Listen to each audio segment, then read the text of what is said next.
नमस्कार, मैं हूं पुनीत पाठक और आज एक बहुत ही अहम विषय पर चर्चा के साथ हाजिर हैं। आज हम बात करने वाले हैं उस ऐतिहासिक बदलाव की जो तकरीबन 34 साल के बाद देश में होने जा रहा है। केंद्र सरकार ने नई शिक्षा नीति को मंजूरी दे दी।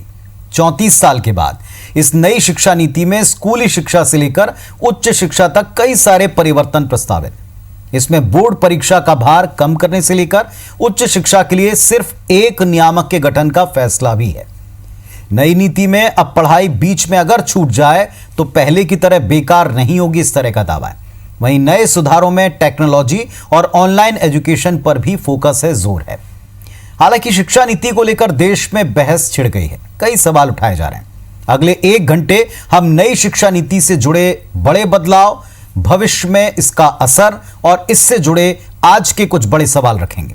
खास मेहमानों का पैनल हमारे साथ में जुड़ेगा, उनसे हम इन सारे विषयों पर विस्तार से बात करेंगे। पहले एक रिपोर्ट दिखाते हैं।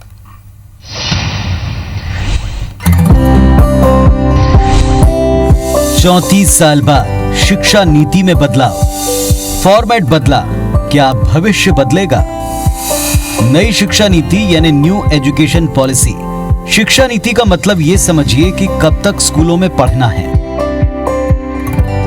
ग्रेजुएशन कितने साल में होगा, बोर्ड परीक्षाएं कौन सी क्लास में होंगी। इस तरह के नियम तय करने वाली नीति ही शिक्षा नीति कहलाती है। और इन नियमों की एक नई नीति मोदी सरकार लेकर आई है, जिसे न्यू एजुकेशन पॉलिसी 2020 नाम दिया है। इस ड्राफ्ट को 29 जुलाई को केंद्रीय कैबिनेट ने मंजूरी दे दी। मुझे भरोसा है कि जो ये हमारी शिक्षा नीति है, ज्ञान, विज्ञान, अनुसंधान, नवाचार, प्रौद्योगिकी से युक्त, संस्कार क्षम, मूल्य परक, हर क्षेत्र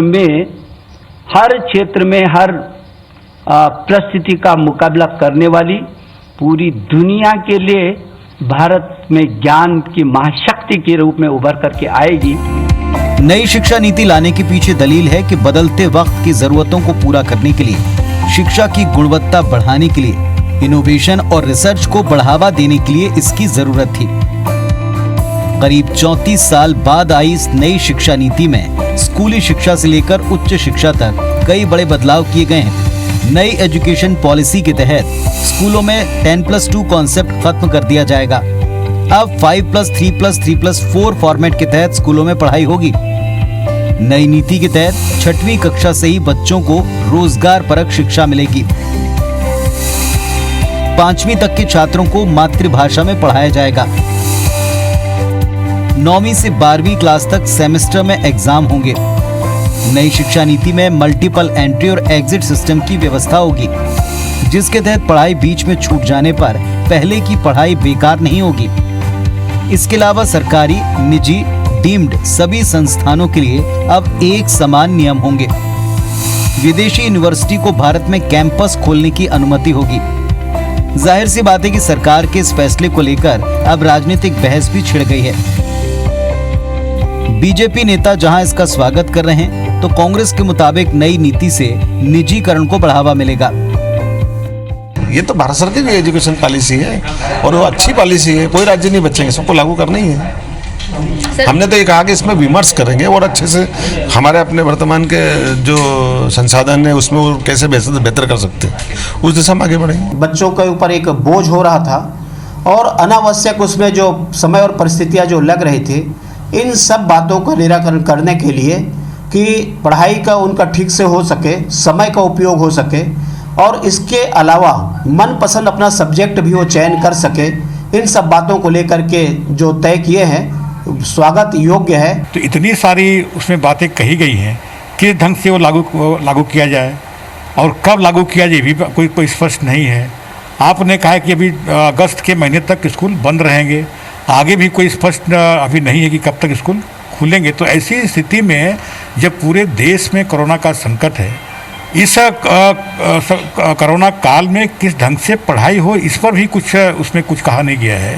जो किया जा रहा है ये उचित नहीं और अचानक कोरोना काल में लागू किया गया है। कब से लागू होगा, कैसे होगा? जो बच्चे पास कर लिए हैं, 12वीं पास कर लिए, उसका क्या होगा? दूसरी बात है, जो बच्चे विदेश पढ़ने जाते हैं, 12वीं का आधार पे उसका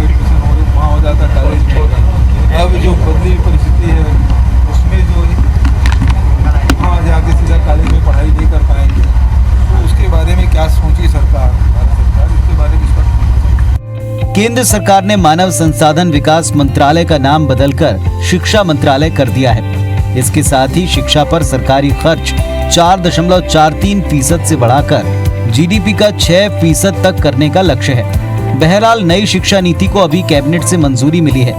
कानून में तब्दील होने में इसे दोनों सदनों से गुजरना है। कानून बन जाने के बाद राज्य सरकारें इसे अपने तरीके से लागू करेंगी, जिसमें अभी वक्त है। फिलहाल सवाल ये कि आने वाले दिनों में शिक्षा नीति लागू करने के बाद कौन सा बदलाव देखने को मिलेगा।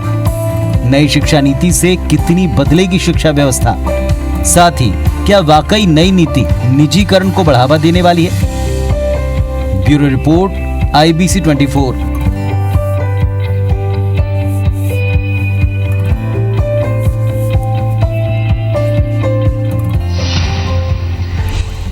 तो 34 साल के बाद एक नई शिक्षा नीति की आवश्यकता तो महसूस की जाती रही। पहले भी कई दफा इसको लेकर बहस का, मुलाकातों का, बातों का या विकल्पों का दौर चला, लेकिन अब एक फाइनल नीति देश के सामने रखी गई है। कहा गया कि ये रोजगार परक होगी, ये पुराने लूप होल्स को दूर करने वाली होगी और आने वाले वक्त के लिए बच्चों को, पीढ़ी को, देश को तैयार करेगी। इस पर अलग अलग तर्क हैं, इस पर अलग अलग कुछ आरोप भी हैं। सब पर बातचीत करेंगे। एक पूरा प्रबुद्ध पैनल, एक बड़ा पैनल हमारे साथ में जुड़ रहा। परिचय आपसे कराते हैं। BKS रे साहब हैं, पूर्व IAS अफसर हैं और इस नीति पर गहरा अध्ययन रखते हैं। डॉक्टर जवाहर सूरी शेट्टी साहब हैं, शिक्षाविद हैं, वे भी हमारे साथ में जुड़े हुए हैं क्योंकि लगातार ये शिक्षा जुड़े कई पहलुओं पर विस्तार से बातचीत करते हैं और गहरा अध्ययन रखते हैं। शशांक शर्मा जी हैं, वरिष्ठ पत्रकार होने के साथ साथ एजुकेशन सिस्टम पर और बच्चों के एजुकेशन से भी लंबे वक्त से जुड़े रहे।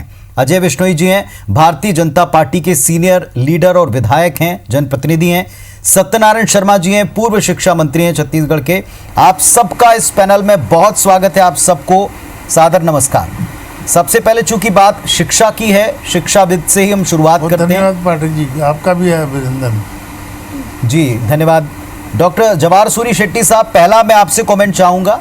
ये बहुत समय से महसूस किया जा रहा था कि एक चेंज होना चाहिए, कोई नई बात और ऐसी बातें जो आज के दौर में बच्चों को बॉदर करती हैं वो हटाई जाएं और आने वाले वक्त के लिए तैयार करें। क्या ये नीति उसका विकल्प है? क्या उसका आंसर है? मुझे लगता है कि ये आंसर है और मुझे लगता है कि आजादी के बाद शिक्षा की जो नीतियां बनी हैं उसमें सबसे प्रोग्रेसिव और ओपन माइंडेड नीति मुझे ये दिखती है आज की तारीख में, और उसके बहुत सारे कारण हैं। ताकि बच्चों को इसमें नीति के बीचों बीच रखा गया है, केंद्र बिंदु में, और उसके इर्द गिर्द नीति बनाई गई है। दूसरा, विश्लेषण किया गया है कि पुरानी क्या तकलीफें थी और उनके सॉल्यूशन इस नीति में लाए गए हैं। और तीसरा, कि एक बहुत ही पारदर्शी प्रक्रिया रही है, लंबा रहा है प्रक्रिया 4-5 साल को, लेकिन बहुत पारदर्शी रही है और सारे स्टेक होल्डर्स ने इसमें भागीदारी दी। चलिए, हमारे साथ में आज एक जो पूरा बड़ा पैनल, इसमें अजय बिश्नोई साहब है, लंबा तजुर्बा जिनका है। अजय जी नमस्कार पहले तो आपको। दूसरा, ये जो एक नीति को लेकर कुछ शंकाएं और सवाल उठाए जा रहे हैं, खासतौर पर जहां जहां भी कांग्रेस की सरकार है, उनका कहना है कि यहाँ जिस तरफ आप जा रहे हैं वो प्राइवेटाइजेशन का एक रास्ता खुलता नजर आता है। क्या आप सहमत हैं इस बात से और इस नीति को किस तरह देखते हैं?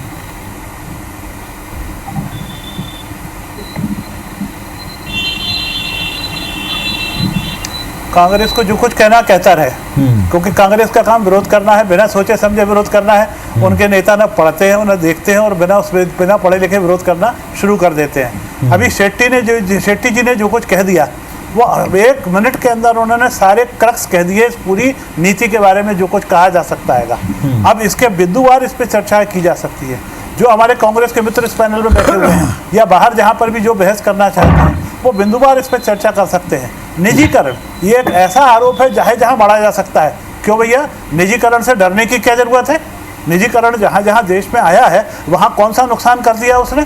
आप निजीकरण से डरते क्यों हो? और यदि सरकारीकरण में हम सरकारी व्यवस्थाएं नीचे गांव तक नहीं पहुंचा पा रहे हैं, यदि हम क्वालिटी एजुकेशन नीचे तक नहीं पहुंचा पा रहे हैं, तो उसके बाद यदि निजीकरण वाली व्यवस्था के लिए लोग ज़्यादा आकर्षित हो रहे हैं, तो उस निजीकरण से डरने की क्या ज़रूरत है? निजीकरण का आरोप लगाना आसान काम है, आप लगा दीजिए आरोप, हम आरोप से डरते नहीं हैं। पर हम एक बात कह सकते हैं आपसे कि मोदी जी ने पिछले 6 साल में इस देश को बहुत कुछ दिया है, पर जो कुछ भी दिया है उससे ज़्यादा आज सबसे बड़ी चीज़ कोई दी है तो ये शिक्षा नीति दी है। क्योंकि जो मोदी जी ने एक सपना दिखाया था, इस देश को जिस ऊंचाइयों पर ले जाने का सपना दिखाया है, उस सपने में जो रंग भरेगा, उस सपने को जो सजीव करेगा, वो जो आने वाली पीढ़ी है, उस पीढ़ी को जिस प्रकार की शिक्षा की जरूरत है, वो ये शिक्षा नीति उसको शिक्षा को देगी। आने वाली सदियां इस चीज़ को याद करेंगी, पीढ़ियां इसको याद करेंगी। हम देश, भारत देश आज की तारीख में दुनिया के मुकाबले में यदि हमको खड़े होना है तो हमको सबसे पहले अपनी इस पीढ़ी को शिक्षित करना होगा, और मॉडर्न वेज में जो पैरेलल वे में हमको शिक्षित करना होगा। मैंने बहुत से देश घूमे हैं, उन देश की शिक्षा नीति पे जहाँ जहाँ गया हूँ वहाँ भी मैंने चर्चाएं की हैं। आज जो शिक्षा नीति आई है, इसको मैं हमारे जो स्कैंडिनेवियन कंट्रीज़ हैं उनके पैरेलल पा रहा हूँ, यूरोपियन कंट्रीज़ हैं उसके पैरेलल में पा रहा हूँ। आज एक नहीं, इस पर एक बिंदुवार जब आगे चर्चा बढ़ेगी, मैं एक एक बिंदु पर चर्चा करने के लिए तैयार हूँ और चर्चा करूँगा। मैं समझता हूँ कि मोदी जी ने आज इस देश के आने वाली पीढ़ी को जो सौगात दी है उसको दुनिया आखिर समय तक याद करेगी, और हमारी पीढ़ियाँ इस बात के लिए मोदी जी का एहसानमंद रहेंगी कि उन्होंने उनको देश को जो शिक्षा के मामले में हम पिछड़ रहे थे, आज उसको हमने बाकी देशों के मुकाबले में बराबरी पर लाकर खड़ा कर दिया है। सत्यनारायण शर्मा जी भी हमारे साथ में हैं। सत्यनारायण जी, आपका भी तजुर्बा इस विभाग की तरफ और बच्चों के एजुकेशन की तरफ रहा है, किस तरह आप देखते हैं, और जो विरोध कांग्रेस का है वो किस बात को या किस पॉइंट को लेकर है? देखिए पाठक जी, ये जल्दबाजी में लाई गई नीति है। दरअसल में इस नीति पर खुली बहस हुई नहीं, न शिक्षाविदों के बीच में प्रारूप गया, न बच्चे इस नीति को जान पाए हैं, न टीचर समझ पाए हैं। कुछ लोगों ने एक नीति बना ली और फेंक दी मार्केट में। ऐसा कभी नहीं होता। कोई भी नीति बनती है तो पब्लिक से डायलॉग होने चाहिए, पेरेंट्स से बातचीत होनी चाहिए, शिक्षाविदों का व्यू आना चाहिए। बच्चे कितना इस नीति को समझ पाए अभी तक? और पहले 10+2 का एक बैच निकल जाने देते, जल्दबाजी करने की जरूरत क्या थी? और उसमें अगली बार जब ये कोरोना के भयंकर संकट से गुजर रहे हैं, ऐसे भयंकर संकट के समय में जहाँ इंसान मौत और जिंदगी से जूझ रहा है, इस नीति का लाना जल्दबाजी है। न कोई समझ नहीं पा रहा इस नीति को अभी ठीक से, किसी ने देखा ही नहीं है, किसी ने प्रारूप पढ़ा नहीं है कि व्यवसायीकरण की, व्यावसायिक शिक्षा की ओर ये नीति ज़्यादा कारगर दिखाई दे रही है। हमारे कहना है कि भाई इस संकट से पहले निपटना था, इंसान की ज़िंदगी को बचाने का प्रयास पहले होना था, बाद में इस पर बातचीत करते, बाद में इसका प्रारूप भेजते, सारे राज्यों को प्रारूप होता, राज्य पूरी खुली बहस करते, शिक्षा शास्त्री शिक्षाविदों से बहस करते, बच्चों से रहना करते। सूट जो कंज्यूमर है, इसमें कंज्यूमर बच्चे हैं, बच्चों को कोई मालूम नहीं है इसका कब से लागू होगी, क्या लागू होगी, कोई स्पष्ट रूपरेखा इसके सामने नहीं आई। अचानक ला करके एक तरह से कहा जाए, कुछ बातें जो कांग्रेस कहती है हमेशा, जैसे यहाँ भी आप कहते हैं, आपकी सरकार भी कहती है, यहाँ भी हमने देखा छत्तीसगढ़ गवर्नमेंट भी प्रमोट करती है कि यहाँ जो स्थानीय बोली भाषा है उसमें आप एजुकेशन दें, प्राइमरी एजुकेशन दें, तो वो बातें भी इसमें समाहित दिखती हैं। क्या पूरी तरह अध्ययन करने के बाद में ये सारे आरोप हैं?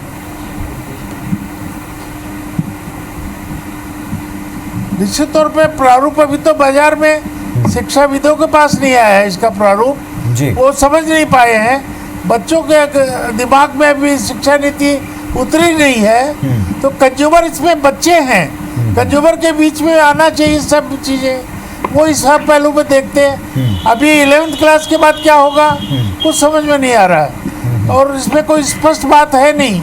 अभी स्कूलें बंद हैं, कब स्कूलें खोली जाएंगी इसका कोई निर्णय नहीं हुआ है, और इसलिए हम ये कहते हैं कि जल्दबाजी में लाई हुई नीति है। चलिए, जल्दबाजी में लाई गई नीति है। बिश्नोई साहब इस पर उत्तर देना चाहेंगे शर्मा जी की बातों का?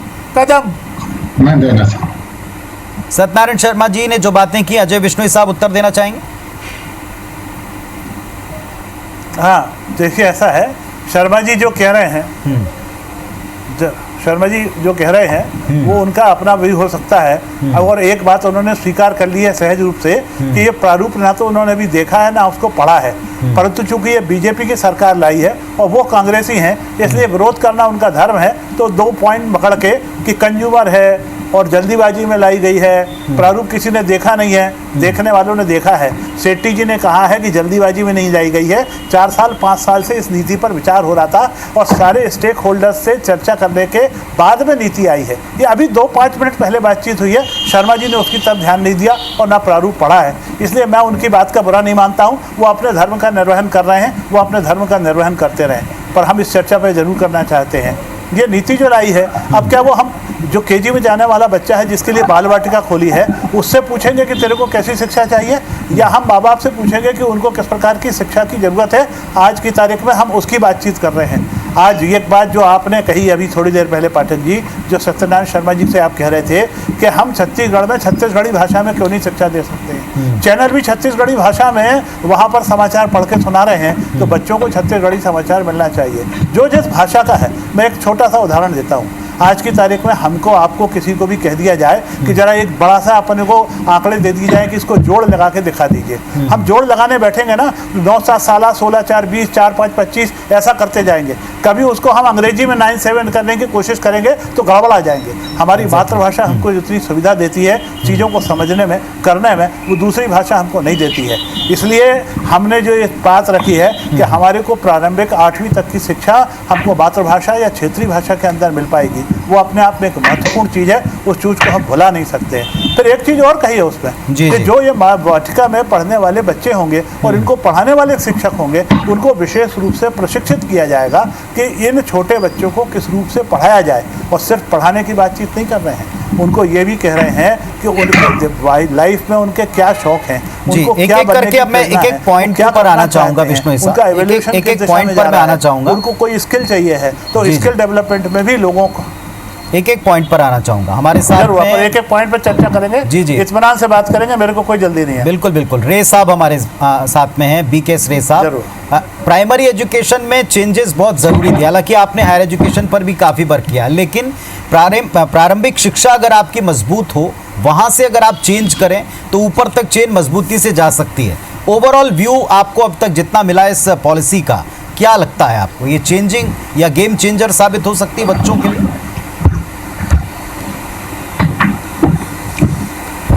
देखिए, ये जो शिक्षा नीति जो प्रस्तुत किया गया है, इसके पहले जिस प्रकार का व्यापक बहस होना था, ये मैं जैसे समझता हूँ नहीं हुआ है। मैं अखबार पढ़ता हूँ, टीवी देखता हूँ, कभी इसके बारे में चर्चा नहीं हुई। उद्देश्य जो भी हो, कोई भी नीति को लागू करने के पहले व्यापक बहस होने की आवश्यकता है। एक त्रुटि यही है। दूसरे कि आप संविधान में देखिए, शिक्षा जो लिस्ट है, संविधान में 3 लिस्ट होता है, सेंट्रल लिस्ट, स्टेट लिस्ट और कॉन्करेंट लिस्ट। शिक्षा कॉन्करेंट लिस्ट में है। कॉन्करेंट लिस्ट में सेंटर और स्टेट दोनों को मिलकर के नीति तय करना है। इसमें लगता है कि एक तरफा एक नीति लाया गया है। उद्देश्य अच्छा हो सकता है, लेकिन एक डेमोक्रेटिक पाथ को फॉलो नहीं किया गया है। और दूसरी बात जो है, जो मातृभाषा व क्षेत्रीय भाषा में 5वीं तक बच्चे पढ़े, मुझे कोई आपत्ति नहीं है।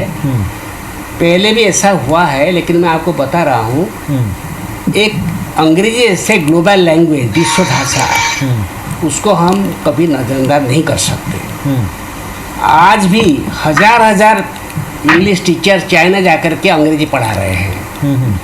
हजार इंग्लिश टीचर जापान जाकर के अंग्रेजी पढ़े, क्योंकि अंग्रेजी ब्रिटेन की भाषा नहीं, ग्लोबल लैंग्वेज है। उसके बारे में ये शिक्षा नीति पूर्ण रूप से निरुत्तर है। ये बहुत बड़ी, क्योंकि इसकी जो खामियाजा हमें भुगतना पड़े, क्योंकि जो ग्लोबल फील्ड में आएंगे, प्रतिस्पर्धा के क्षेत्र में इसके खामियाजे में भुगतना पड़ेगा। चलिए, आपने 2 पॉइंट रखे। तीसरी बात यही है जी कि जो मैं स्वागत करता हूँ, यदि कह लें जी, और लास्ट पॉइंट यही है कि जो मैं सराहना करना चाहूँगा, जो कहते हैं कि रोजगार मूलक होना चाहिए, उसको मैं स्वागत करता हूँ। लेकिन रोजगार मूलक होने के लिए जो इंफ्रास्ट्रक्चर चाहिए, उसकी भी हमें व्यवस्था करना होगा, क्योंकि स्किल डेवलपमेंट प्रोग्राम हमारे यहाँ हुआ, करोड़ रुपये खर्चा हुए, लेकिन उसका जो रिजल्ट आया है ये बहुत ही निराशाजनक है। अंत में मैं इतना कहना चाहूँगा, ये जो सुधार लाया गया है, उसका यदि ऑनेस्टी के साथ सही रूप से क्रियान्वयन किया जाए तो अच्छे नतीजे आएंगे। लेकिन जिस प्रकार का कन्फ्यूजन हुई पैदा हुई, केरल गवर्नमेंट ने तो मना कर दिया, हम इसको लागू नहीं करेंगे, स्पष्ट रूप से कह दिया। और एक खतरा भी है, यदि हम विदेशी पूंजी को यहाँ लाएंगे और विदेश शक्ति को यहाँ कैंपस खोलने के लिए अनुमति देंगे, आप देखेंगे प्राइवेटाइजेशन के नाम पर एक शोषण भी हो सकता है। ये भय मुझे है। चलिए शशांक जी, आपकी राय। जी जी,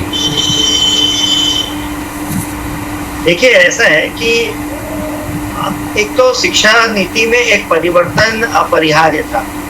कारण यह है कि पूरी दुनिया जो है और पूरा देश आर्थिक दृष्टि से, सामाजिक दृष्टि से, यहाँ तक कि सांस्कृतिक दृष्टि से 1991 के बाद जो एक परिवर्तन आया है, उस परिवर्तन के बाद 1986 की कोठारी कमीशन के आधार पर बनी शिक्षा नीति में एक व्यवहारिक और समय अनुकूल परिवर्तन तो अपरिहार्य था।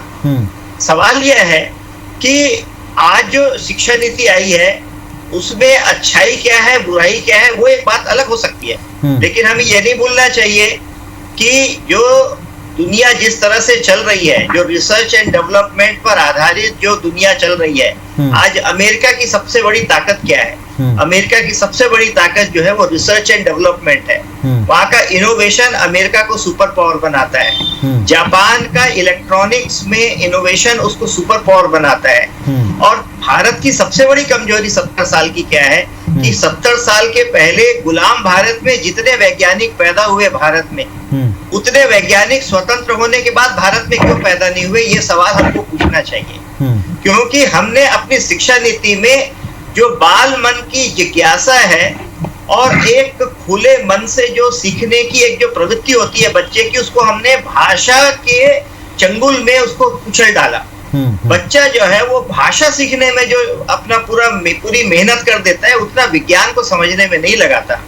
तो मुझे लगता है कि समय के हिसाब से जो इनोवेशन है, जो दुनिया को जो टेक्नोलॉजी चाहिए, जो भारत जिसमें पिछड़ा हुआ है, जिसमें वो आत्मनिर्भर नहीं हो पा रहा है, जिसमें हम स्वदेशी नहीं हो पा रहे हैं, मुझे लगता है कि उस दृष्टि से ये जो शिक्षा नीति है वो बहुत कारगर साबित होगी। देखिए, अच्छाइयाँ बुराइयां हर नीति में रहती है, लेकिन अगर जो अच्छाई है उसको अच्छे से अगर हम समझकर लागू करें तो मुझे लगता है कि बहुत सारी कमजोरियां भी दब जाती हैं। एक बात मैं और कहना चाहता हूँ, महात्मा गांधी की 150वीं जयंती पूरा देश मना रहा है। महात्मा गांधी ने 1938 में जब कांग्रेस की सरकार बनी थी, बहुत सारे राज्यों में भारत के गुलाम रहते, तो उस समय महात्मा गांधी ने नई तालीम की एक घोषणा की थी, जिसके जाकिर हुसैन साहब उस समिति के अध्यक्ष थे। वो नई तालीम की जो 5 महत्वपूर्ण बिंदु है, वो 5 महत्वपूर्ण बिंदुओं को इस नई शिक्षा नीति में शामिल किया गया था। पहली थी नैतिक और चारित्रिक शिक्षा, दूसरी थी वोकेशनल ट्रेनिंग, जिससे बच्चों के अंदर में कौशल उन्नयन हो। तीसरी जो महत्वपूर्ण बात थी कि ग्रामीण स्तर की जो विशेषताएं हैं और विविधताएं हैं उनको शामिल किया। चौथा जो है ग्राम आत्मनिर्भरता, और पांचवा जो है वो मूल स्थानीय भाषा में अध्ययन और अध्यापन। मुझे लगता है ये 5 बिंदु जो जवाहर सूरी शेट्टी जी ने भी बात रखी है, उसी को मैं आगे बढ़ाते हुए ये 5 बिंदुओं पर कहता हूँ कि महात्मा गांधी को सबसे बड़ी श्रद्धांजलि अगर हमने दी है पिछले 2 साल के उनके आयोजन में, यही है। चलिए, बड़ा पॉइंट ये है कि आप खूबियों खामियों पर बात करें, लेकिन क्या डिस्कशन होता तो इससे बेहतर पॉलिसी निकल सकती थी? क्या इसमें कोलैबोरेशन जब राज्यों के साथ बिठाना है तो क्या सहमति या उस पर बातचीत के पहले दौर नहीं चल सकते थे? एक पॉइंट। दूसरा, क्या ग्लोबल लैंग्वेज को दरकिनार किया जा रहा है इसमें, या ग्लोबल लैंग्वेज की महत्ता के बारे में या आज उनकी ज़रूरत के बारे में हम ध्यान नहीं दे पा रहे हैं? इन सारे जो विरोध के बिंदु, अब इस पर मैं बात करूंगा वन बाय वन। तो नई शिक्षा नीति पर बात हो रही, पूरा बड़ा पैनल हमारे साथ में जुड़ा है। डॉक्टर शेट्टी, एक जो बड़ा पॉइंट अंग्रेजी को लेकर या ग्लोबल लैंग्वेज को लेकर जो रे साहब ने भी कहा, हालांकि इसके बारे में भी कस्तूरी रंगन साहब ने जो प्रमुख रहे हैं उनका ये कहना था कि ये 15 to 16% लोग ही अंग्रेजी बोलते हैं या उससे जुड़े हैं और इसलिए मातृभाषा को प्रमोट करना है। क्या इसके अलावा भी कोई ऐसा सकारात्मक तर्क है जो हम ये कह सकें कि हमने ग्लोबल लैंग्वेज को दरकिनार नहीं किया है? क्योंकि अल्टीमेटली कॉम्पिटिटिव वर्ल्ड में अगर आपको जाना है तो इस लैंग्वेज की कितनी महत्ता है, क्या ये नीति उसको दरकिनार कर रही है? आगे करती है। ये एक त्रुटि जो इस नीति में है, और चूंकि ये नीति अभी नीति ही है, अभी इसको पार्लियामेंट में पास होना है, तो उसमें ये संशोधन आएंगे, जो जिसमें एक संशोधन ये भी है, विकल्प दिया जाना चाहिए था कि medium of instruction mother tongue, local language और नेशनल लैंग्वेज के अलावा अंग्रेजी भी होना चाहिए था, जिससे आसान हो जाता है, उसको छोड़ना नहीं चाहिए था। मैं आपको एक बात बता दूं, जो सत्यनारायण शर्मा जी ने कहा था कि इस पर बहुत ज्यादा चर्चा नहीं हुई, तो 2016 में ये बिल लाई गई थी, और ये कस्तूरी रंगन कमेटी जो है ये दूसरी कमेटी है, और 2019 के जुलाई में ये सारे स्टेक होल्डर्स के लिए खोल दिया गया था। हाँ, सिर्फ ये प्रॉब्लम है 2018 की जुलाई में, सिर्फ प्रॉब्लम ये था कि उस वक्त शिक्षा मंत्रियों को जो बुलाए गए थे, उसमें छत्तीसगढ़ के शिक्षा मंत्री उस वक्त भाजपा के थे, इतनी ही बात थी। लेकिन सभी को बुलाया गया था, बच्चों के पास ये गया था ये प्रारूप कि कोई भी त्रुटियां हो तो बताइए, और सबने 90 दिन में अपनी त्रुटियां बताई थी। एक बहुत लंबा प्रक्रिया हुआ था। दूसरी बात जो मैं कहना चाह रहा हूं, जो आप अंग्रेजी के बारे में बात कर रहे हैं, वो ये है कि एक श्रोताओं को एक क्लैरिफिकेशन देना चाहता हूं, अगर इजाजत हो तो, क्योंकि बहुत कंफ्यूजन है। हाँ, वो ये है कि 10+2 को रद्द नहीं किया गया है। हाँ, ये बहुत बड़ी प्रॉब्लम है, जो लोग भी समझ रहे हैं कि पहले शिक्षा 12 साल की मानी जाती थी, 6वीं से लेके 6 साल से लेके 18 साल। अब ये माना गया है कि पहले 3 से 6 वर्ष की जो उम्र में महिला बाल विकास में होता था, उसको भी स्कूल शिक्षा में लिया गया है, क्योंकि भाषा जो है 3 से 8 साल की उम्र में 35% भाषा का अधिग्रहण होता है बच्चों में, तो इसलिए उसको 15 साल मान लिया गया है, और 5 और 3 और 3 और 4 माना गया है। तो 10वीं और 12वीं के बोर्ड यथावत रहेंगे, उनका सिर्फ प्रारूप बदलेगा, जिसमें रटने के बदले समझ की परख होगी। ये क्लैरिफिकेशन है। दूसरी बात यह है सर कि अंग्रेजी के बारे में जो बात कही गई है, इसमें त्रुटि ये दिख रही है कि उच्च शिक्षा में आप ये कह रहे हो कि बाहर की यूनिवर्सिटीज अंदर आए, हम ग्लोबलाइज्ड रहे, और विदेशों में जैसे 4 साल की डिग्री होती है, हमारी भी 4 साल की हो, लेकिन स्कूली शिक्षा में आप मातृभाषा और मदर टंग को, यानी अंग्रेजी को पूरा विलुप्त कर दिए। ये त्रुटि दिखती है, लेकिन इसका मतलब ये नहीं है कि नीति खराब है। चलिए, ठीक है। शर्मा जी, आप सुन रहे होंगे, क्या इसके अलावा भी कोई और बिंदु हो सकते हैं? एक बात तो तय है कि जो बताया जा रहा था कि डिस्कशन इस पर प्रॉपर नहीं हुआ, क्योंकि राज्य और केंद्र को मिलकर एजुकेशन पर काम करना है।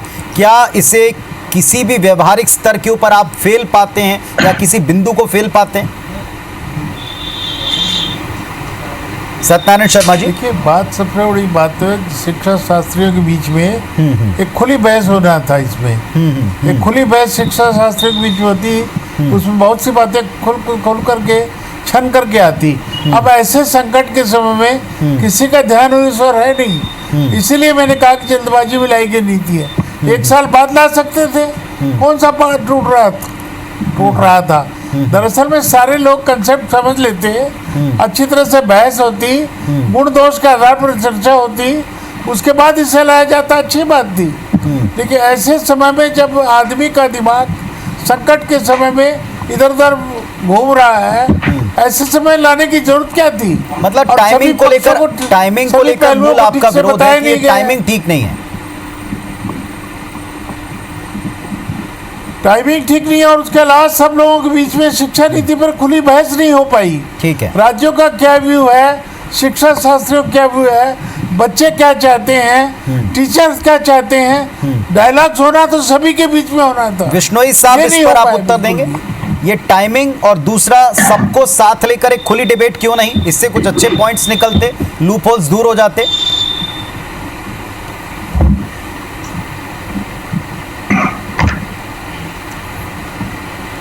ऐसा है कि शर्मा जी दूसरों की बात सुन नहीं रहे। शेट्टी जी ने इतनी बढ़िया मीमांसा करी है पूरे के मामले में। शेट्टी जी ने उस नीति को पढ़ा है।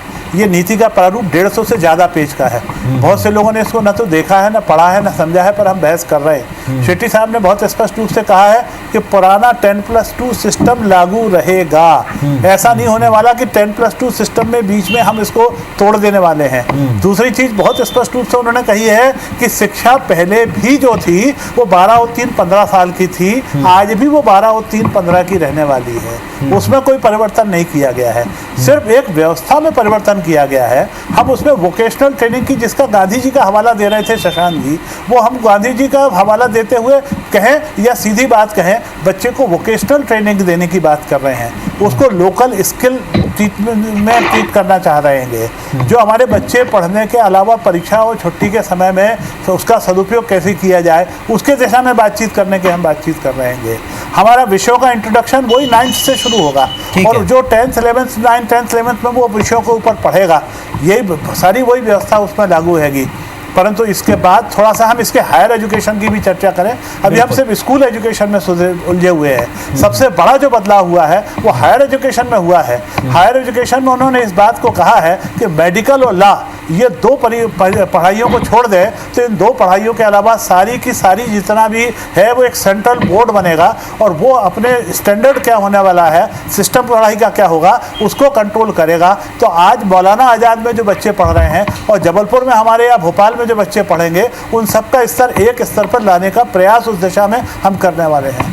ये कितनी बड़ा सुधार की व्यवस्था है कि साइंस पढ़ने वाला आर्ट्स भी साथ साथ में सब्जेक्ट ले पड़ेगा। मेडिकल साइंस में पढ़ने वाला डॉक्टर यदि आर्ट्स में रुचि लेता है और फाइन आर्ट्स भी पढ़ना चाहता है या म्यूजिक भी करना चाहता है, छोटी सी बात आपसे पूछना कितनी बड़ी सुविधा है। हम फर्स्ट ईयर पास करने के बाद यदि निकल गए तो हम 12th पास ही कहलाते थे, पर अब फर्स्ट ईयर पास। जी, एक छोटा सा पॉइंट जो एक शंका के तौर पर रखा गया है कि जब आप ग्लोबल यूनिवर्सिटीज को आमंत्रित करेंगे उनके कैंपस यहाँ डालने के लिए, तो एक तरफ हम स्वदेशी को और आत्मनिर्भरता को प्रमोट कर रहे हैं, तो फिर ऐसे में हम इन यूनिवर्सिटीज़ को यहाँ लाकर क्या प्रूफ करना चाहते हैं या कैसा भविष्य बच्चों को देना चाहते हैं। एक ये भी है कि जब उनके कैंपस यहाँ आएंगे तो वो भी अपने हित को पहले देखेंगे, वो भी अपने यहाँ जो टैलेंट हंट करके ले जाते हैं यहाँ से उसको प्राथमिकता देंगे, उससे देश को कैसे लाभ होगा, इस पर भी शंकाएँ खड़ी की गई।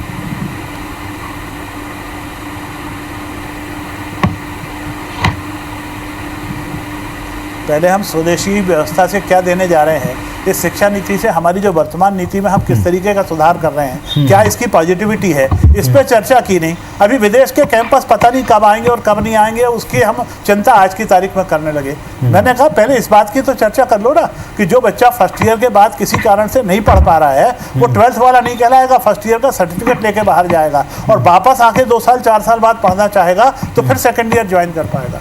जो सेकेंड ईयर करके जाएगा वो डिप्लोमा लेके जाएगा, वो खाली हाथ वापस नहीं जाएगा। मैं उन्हीं पॉइंट्स के ऊपर चर्चा कराने की कोशिश कर रहा हूं जिस पर थोड़ी असहमति दिखाई पड़ रही है या जिस पर विवाद या जिस पर प्रश्न उठाए जा रहे हैं। शेट्टी जी शायद आपकी बातों पर कुछ कहना चाह रहे हैं। डॉक्टर शेट्टी।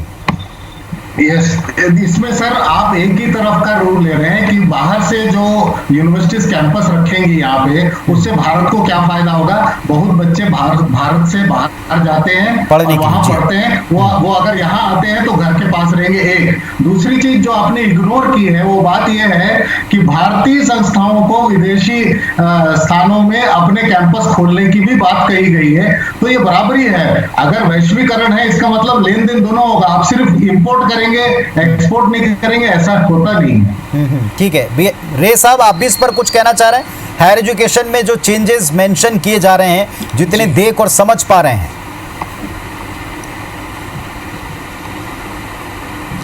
देखिए, उच्च शिक्षा में गुणवत्ता की आवश्यकता तो है। एक मैं स्वागत करता हूँ कि जो पहले एमफिल को उन्होंने एबॉलिश किया है, समाप्त करके पीएचडी को ले आया है। एमफिल की कोई ज़रूरत नहीं होगी, सीधा पीएचडी करेंगे, ये ठीक है।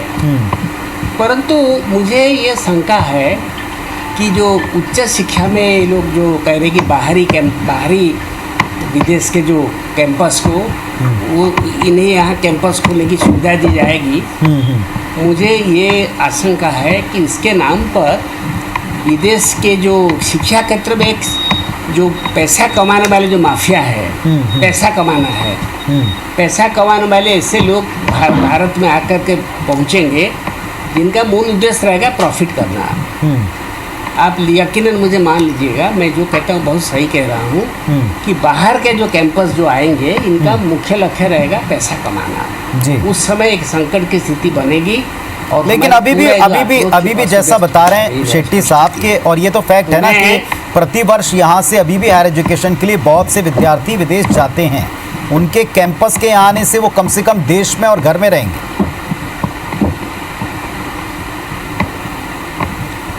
देखिए, मैं भी विदेश में पढ़ा हूँ, मैं भी इंग्लैंड में पढ़ रहा था।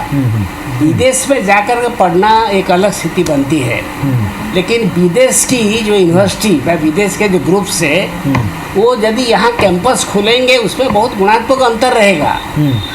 यहाँ जब आएंगे भारत को, उनका मूल लक्ष्य रहेगा प्रॉफिट करना।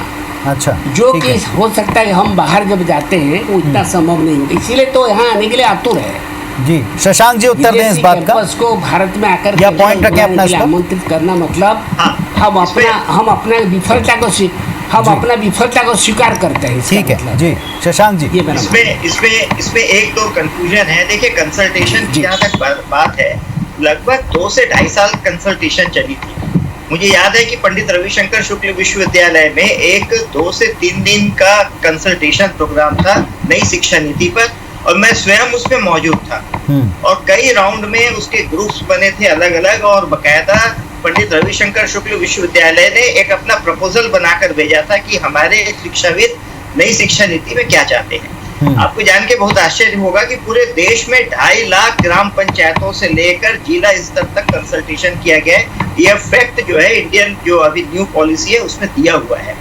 दूसरी बात, जो फॉरेन इंडस्ट्रीज, फॉरेन यूनिवर्सिटीज की जो हो रही है, मैं आपको बताना चाहता हूँ कि भारत के बड़ी संख्या में जो छात्र हैं वो ऑस्ट्रेलिया, ब्रिटेन, जर्मनी, अमेरिका, दुनिया के बड़े बड़े देशों में जा रहे हैं। मेडिकल क्षेत्र में तो आप देख रहे हैं यूक्रेन और रसिया में बोर्ड सी लगी हुई है। इससे 2 नुकसान हो रहा है। पहला ये हो रहा है कि भारत का पैसा जो है वो विदेशों में जा रहा है, और दूसरा हमारे यहाँ पर हम वो इंटरनेशनल स्टैंडर्ड नहीं बना पा रहे हैं। तो हम जब फॉरेन यूनिवर्सिटीज को यहाँ कॉल करेंगे तो ऐसा नहीं कि जैसे छत्तीसगढ़ में वो 100 से ज्यादा विश्वविद्यालय खुल गए थे, उस तरह की है। जो दुनिया के 100 श्रेष्ठ विश्वविद्यालय होंगे, केवल उन्हीं को ही भारत में अपना कैंपस शुरू करने की अनुमति दी जाएगी। यानी दुनिया के श्रेष्ठ विश्वविद्यालय अगर भारत में आएंगे तो एक तो भारत के छात्र, जैसे सूर्य शेट्टी जी कह रहे थे कि वो यही आएंगे, उनको अपने घर से दूर नहीं जाना पड़ेगा, हमारे घर का पैसा हमारे ही घर में लगेगा, हमारे यहाँ। लेकिन क्या शशांक जी ऐसे में अपनी यूनिवर्सिटी को उनके कंपटीशन में खड़ा कर पाएंगे? एक सवाल जो रेस आपका ये था कि आप अपने एजुकेशन सिस्टम को क्या उस स्तर पर ला पाएंगे, उसके लिए क्या करेंगे? देखिए, आप एक बात समझ लीजिए कि विश्व में जिस तरह के अभी जो आर्थिक सामाजिक स्थिति है, उसमें केवल एक शिक्षा पद्धति से सबको साथ नहीं सकते आप। मैं आपको एक बात बताना चाहता हूँ, जब हमने IITs और IIM शुरू किए थे, उस समय भी ये विदेशी पूंजी से शुरू हुआ था। अमेरिका की कंपनी ने IIT दिल्ली का स्थापना की थी। उस समय ये था कि भारत के जो ब्रेन्स हैं, जो यहाँ टेक्नोक्रेट्स हैं, उसकी पूरी दुनिया में कदर थी। तो उस समय उन्होंने अपने हिसाब से IITs और IIMs की स्थापना की थी। मैं कहता हूँ कि अगर दुनिया में भारत के ब्रेन्स की जरूरत है, वो विदेशों में MIT में जाके वो MS करे और वहां पर अमेरिका में नौकरी करे। उससे अच्छा है कि भारत के अंदर में MIT क्यों अपना इंस्टीट्यूट ना डाले और भारत में वो MS करके वो अमेरिका में। तो देखिए, आप इसको रोक नहीं सकते, ब्रेन ड्रेन को 100% रोका नहीं जा सकता, लेकिन आप अपने देश के विश्वविद्यालय को कुछ कॉम्पीट करने तो देंगे, एक स्टैंडर्ड तो बनाएंगे कि देखिए उनमें क्या बेहतर है और हमें क्या कमी है। ये जो कंपटीशन होगा, जब हर चीज में कंपटीशन है, तो मुझे लगता है कि एजुकेशन में भी अगर एक हेल्दी कंपटीशन होगा तो हमारे देश के एजुकेशन सिस्टम को उससे फायदा होगा। तो शिक्षा नीति पर, नई शिक्षा नीति पर हम बातचीत कर रहे हैं। हमारे साथ में पूर्व शिक्षा मंत्री सत्यनारायण शर्मा जी भी हैं। सत्यनारायण शर्मा जी, ऐसा पहले भी कई दफ़ा होता रहा है कि जब कोई नई नीति लाई जाती है तो इस पर हर पहलू पर बातचीत की जाती है, लेकिन जैसा तमाम एक्सपर्ट भी बता रहे हैं इसी पैनल में मौजूद कि इस पर प्रॉपर डिस्कशन हुआ और कहाँ किस किस स्तर पर बातचीत हुई, मसौदे को रखा गया, वो सारी बातें। लेकिन इन सब के अलावा और इस टाइमिंग के अलावा एक अहम बात है कि कई कांग्रेसी नेता भी हैं जिन्होंने इसका सपोर्ट किया और कहा कि ये वक्त की डिमांड है कि आप नीति में कुछ बदलाव करें, परिवर्तन करें, ताकि आज की पीढ़ी आने वाले वक्त के हिसाब से अपने आप को प्रिपेयर कर सके, तैयार कर सके। अगर कोई सुझाव होते आपके तो क्या होते इस बारे में? देखिए, इस मामले में शिक्षा नीति को ठीक से एक व्यापक दृष्टिकोण रखते हुए इसको आप लोगों के बहस का मुद्दा बनाना था। शिक्षा शास्त्री बहस करते, विद्यार्थी करते, टीचर्स करते, सबके गले जब ये शिक्षा नीति उतर जाती तब इसको अंतिम रूप दिया जाना था। और बहुत कम समय में इसको सोचने समझने का इतना वक्त नहीं मिला लोगों को। इस संकट के समय में लाने की आवश्यकता क्या थी? 1 साल बाद ला सकते थे। यही हम कहना चाह रहे हैं इसमें।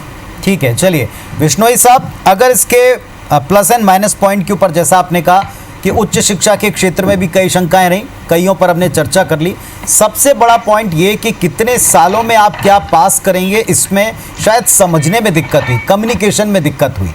इसके लिए क्या स्टेप, ये ज़रूरी नहीं होता कि थोड़ा और वक्त दिया जाता, थोड़ा और डिटेल में चीज़ें एक्सप्लेन की जाती, या यही सही वक्त है?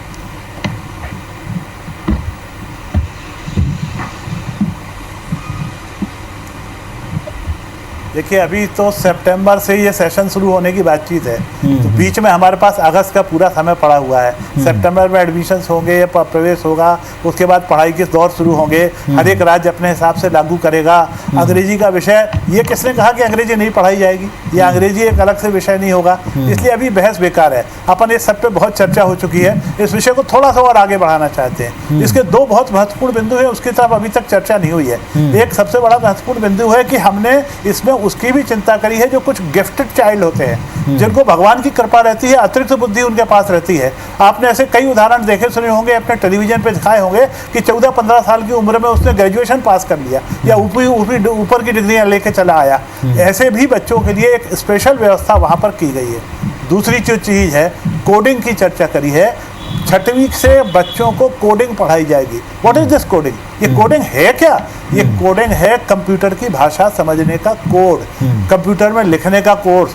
ये चीज़ को आज की तारीख में इंटरनेशनल स्टैंडर्ड में, मेरी ग्रैंड डॉटर पढ़ती है, 5वीं क्लास में है, उसको इंटरनेशनल स्टैंडर्ड्स में कोडिंग पढ़ाई जा रही है।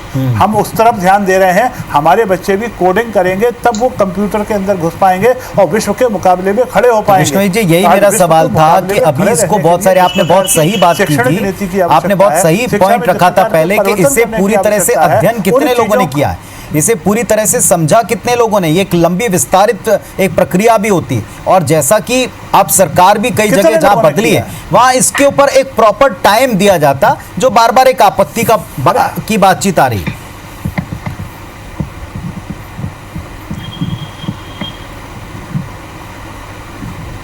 समय दिया गया है, सत्यनारायण शर्मा जी को नहीं पता है, शेट्टी जी बार बार बता रहे हैं, विश्वविद्यालय में छत्तीसगढ़ के विश्वविद्यालय की वो बातचीत बता रहे हैं, शशांक जी उसके बारे में बता रहे हैं, पंचायतों में डिस्कशन हुआ है, शिक्षा मंत्रियों का डिस्कशन हुआ है, शिक्षा मंत्री कांग्रेस के राज्यों के शिक्षा मंत्री भी गए हैं, अन्य राज्यों के शिक्षा मंत्री भी वहाँ पर गए हैं, उन्होंने लौट के वापस अपने राज्यों में उसकी बहस कितनी नीचे चलाई और नहीं चलाई ये उनकी जवाबदारी थी, परंतु बहस हुई है, पर्याप्त बहस हुई है, 4 साल तक बहस हुई है, हर स्तर पर बहस हुई है, हर स्तर से प्रपोजल गए हैं, उन प्रपोजल पर समीक्षा हुई है, उस समीक्षा के बाद विस्तार में जाके एक नीति सामने आई है। अब नीति सामने आई है, इस पर फिर आगे बहस होगी, और जब इम्प्लीमेंटेशन, ये बात तो सही है कि इस पर चर्चा का दौर अभी रुकने वाला नहीं है, अभी तो चलेगा, अभी प्रक्रिया शुरू हुई है। किसने कहा सुधार नहीं हो सकता? जो आवश्यकताएं पड़ेंगी उसके हिसाब से सुधार किया जा सकेगा। रे साहब, अगर इसके प्लस माइनस पॉइंट्स को देखते हुए आपको कोई इसमें सलाह देनी होती, कोई पॉइंट जोड़ना होता, क्या होता?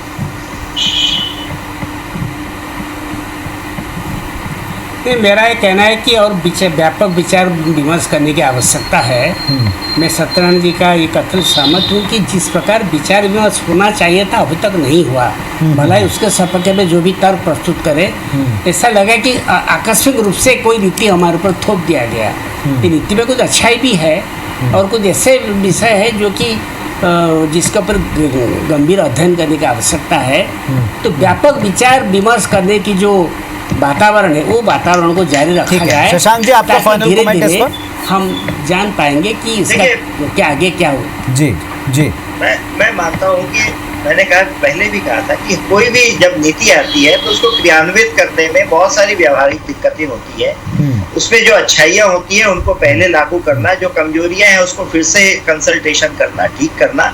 शिक्षा नीति जो है वो पीढ़ी बदलने की नीति है। वैसे तो मैं हमेशा से मानता रहा हूँ कि हर 15 साल में एक नई शिक्षा नीति आनी चाहिए थी। अंग्रेजों के समय में अगर आप एक अध्ययन करेंगे तो देखेंगे कि औसत 15 से 20 वर्ष में अंग्रेज भी एक नई शिक्षा नीति लेकर आते थे। 1854 से लेके 1947 के बीच में, लेकिन हमने 34 साल लगा दिए एक शिक्षा नीति को बदलने में, जबकि पूरी दुनिया बदल गई है।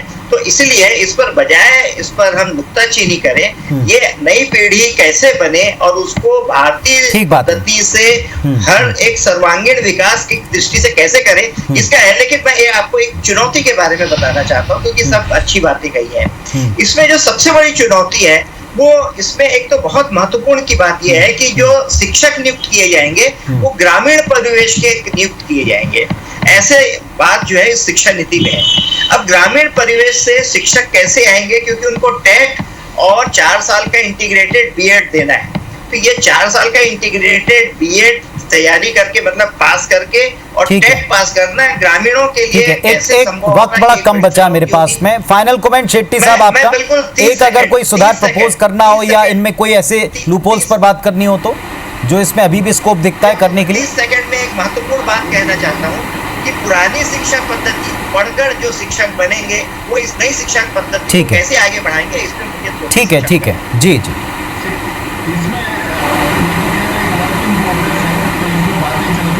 सुधार होता रहेगा। हाँ, लेकिन इस वर्क इन प्रोग्रेस में क्रियान्वयन सबसे इम्पोर्टेंट है। जैसे रे साहब ने पहले भी बताया, नीतियां बनती है, उस क्रियान्वयन सबसे मुश्किल ये होता है। और उसमें अगर जोर दिया जाए, और इसमें जो बातें छूट गई है वो स्कूल बैग का वेट कम करने का, लोकल लैंग्वेज का, ये सब चीजें बाद में चर्चा कर सकते हैं, लेकिन ये एक बेहतरीन नीति है। चलिए, तो ऐसा नहीं है कि ये पूरी तरीके से फाइनल होकर जो बातें हमको सामने अभी दिखाई बताई जा रही हैं उसको इसी तरीके से, लेकिन सबसे बड़ी बात ये अंत में इसी बात से समाप्त किया जा सकता है सबको सुनने के बाद में कि हर चीज़ में गुंजाइश बेहतरी की होती है, इसमें भी है। और आने वाले वक्त में चर्चाओं की दौर थमे नहीं, अभी तो शुरू हुए हैं। जब ये मसौदा सामने है, जब ये नीति सामने है, जाहिर सी बात इसके प्लस माइनस पॉइंट्स पर बातचीत करते हुए इसमें सुधारों की गुंजाइश बनी रहेगी और करते भी रहना चाहिए, क्योंकि परिवर्तन संसार का नियम है और ये परिवर्तन हमको सकारात्मक दिशा में ले जाए, पीढ़ी को सकारात्मक दिशा में ले जाए, ये उद्देश्य होना चाहिए, बजाय किसी भी तरह की कोई पॉलिटिक्स के। बहुत धन्यवाद आप सबका, नमस्कार।